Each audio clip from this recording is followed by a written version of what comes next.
ఎంతకాలం దేవునికి దూరంగా బ్రతుకుతావు? ఎంతకాలం క్రీస్తు ప్రభువుని దూరం జరిగిపోతావు? పాపాన్ని ప్రేమిస్తావు.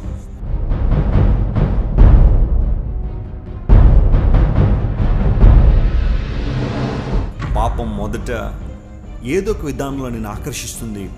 ఆ తర్వాత నీ ఆధ్యాత్మిక జీవితాన్ని, మానసిక జీవితాన్ని, శారీరక జీవితాన్ని కూడా నాశనం చేస్తుంది. పాపం ఏదైనా సరే పాపమే. అది చిన్నదా పెద్దదా అనే ప్రశ్న కాదు. దేవుని వాక్యానికి విరోధమైన ప్రతి కార్యము పాపమే. నీవు దాన్ని విడిచిపెట్టాలని యేసయ్య కోరుతున్నాడు. కలువరిలో నీ కోసం రక్తం కార్చింది దానికోసమే. నువ్వు పవిత్రంగా బ్రతకాలని, దేవుని చిత్తానుసారంగా బ్రతకాలని, దేవునికి ఇష్టకరంగా బ్రతకాలని, ప్రీతికరంగా బ్రతకాలనే యేసు ప్రభు నీ కోసం అంత గొప్ప త్యాగాన్ని కలువరిలో చేశారు. ఆయన కార్చిన ప్రతి రక్త బొట్టు నీ కోసమే.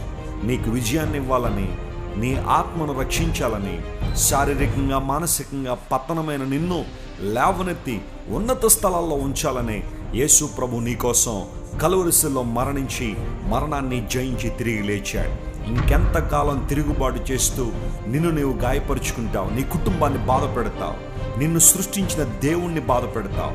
రా, ఇకనైనా తిరిగి రా. ప్రభు నిన్ను పిలుస్తున్నాడు. జాలిగల తన చేతులు చాపి యేసు క్రీస్తు ప్రభు దినమెల్లా నీ వైపే చూస్తున్నాడు.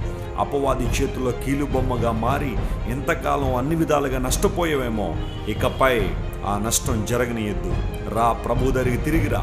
ఆయన లేవనెత్తాడు, బలపరుస్తాడు, నిలబెడతాడు. సమాజంలో ఒక ఉన్నతమైన స్థానంలో నిలబెట్టి అనేక మందికి ఆశీర్వాదకరంగా, దీవెనకరంగా ప్రభు నిన్ను మారుస్తాడు. నీవు ఉన్న చోటనే యేసు ప్రభు నీ గుండెల్లోనికి ఆహ్వానించి ఆయన బిడ్డగా నువ్వు మార్చబడితే నీ జీవితంలో గొప్ప అభిషేకాన్ని ప్రభు కృమ్మరించి నీ జీవితంలో మేలు చేస్తాడు, నిలబెడతాడు. యేసు క్రీస్తు ప్రభువున్నవాడు నూతన సృష్టి, పాతవి గతించును అని బైబిల్ సెలవిస్తుంది.